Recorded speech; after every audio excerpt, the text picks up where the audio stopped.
All right. And All right. we got Vince's documentary coming out soon. Ooh. Oh yes, I cannot wait.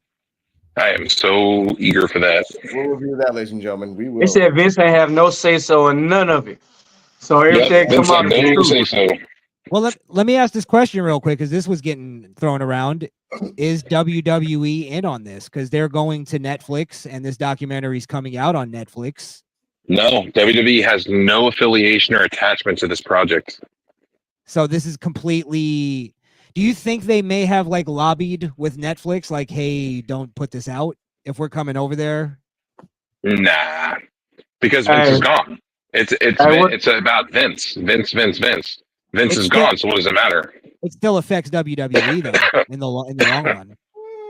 All right. So what if people go missing? What if people go missing, or the movie just all of a sudden disappear?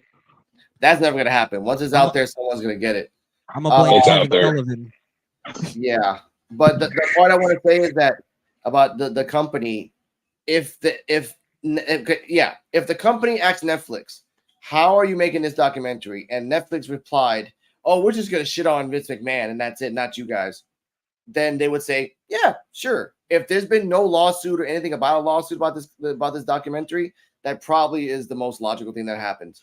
Most likely, yes. It could be that the documentary isn't this like big hit piece that we think it's going to be.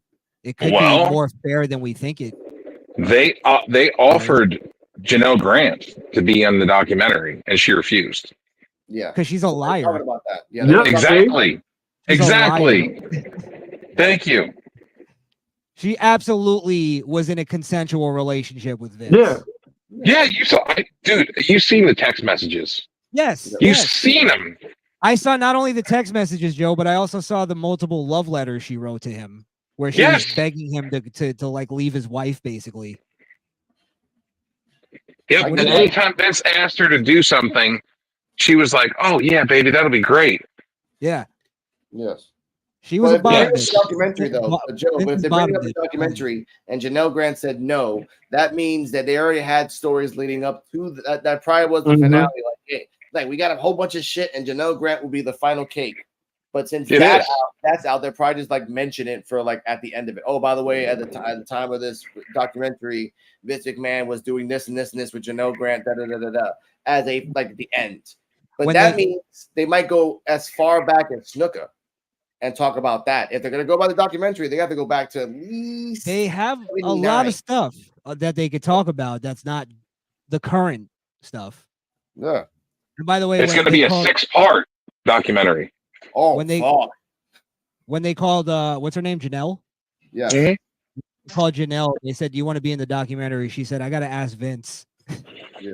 And then no, she didn't say I got to ask Vince. She said I got to ask Daddy first. Gotta ask Daddy. Who, your father? No, Vince. Can I have some allowance? She's still begging for him to come back, and I think that's where it was. Like, I think she was just the side woman, and maybe Vince was playing it like a little too close to the chest, where he was probably telling her like, "Look, I'm gonna leave my wife and all this." But at the end of the day, his wife and him been together for a long time. They built an empire. She's in politics. He's not leaving his wife. So I think she got a little mad and tried to throw. They had an agreement. I think him and his wife have an agreement. They could be with whoever they want to be. They sleep in separate bedrooms. Yeah, I don't think they're like together anymore. No, they don't sleep in the same part of. I don't even think they sleep in the same part of the house. Yeah, they're basically roommates. That's their business. That's the thing. That's their business. Must be nice when you got money, huh? Yeah. It is.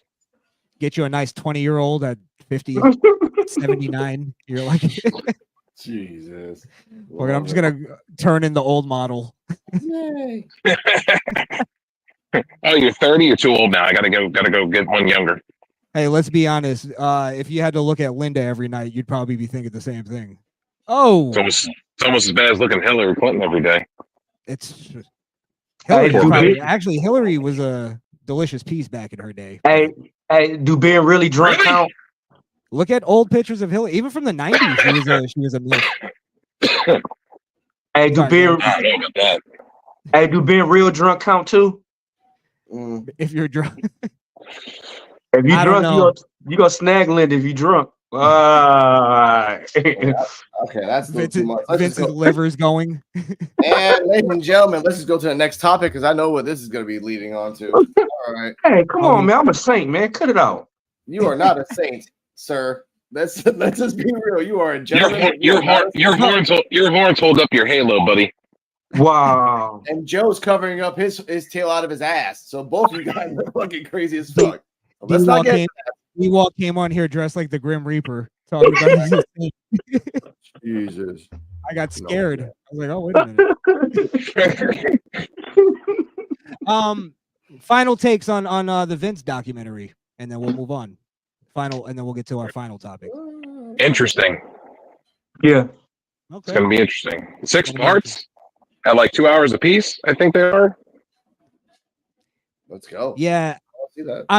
I'm not convinced we get anything like any evidence shown or anything that we may not know as like in-depth wrestling fans. Mm-hmm. This is probably going to be way more shocking for like the casual fans kind of thing. Yeah. I think it's going to be more. I don't know if it's even going to be as shocking as. I don't think it's going to be as good as Beyond the Mat. What a great fucking documentary. You know, Vince fought for that movie not to come out. Yeah, yeah. He fought so hard for that movie not to come out. It's crazy that they got that footage and also Wrestling with Shadows. The Bret Hart story. Oh my god. Yeah. The altercation with Bret and Vince in the locker room at the end. Yeah. And honestly, the more I watch that as a grown adult, the more I hate Bret Hart. I thought he was just like kind of bitching about a lot of stuff.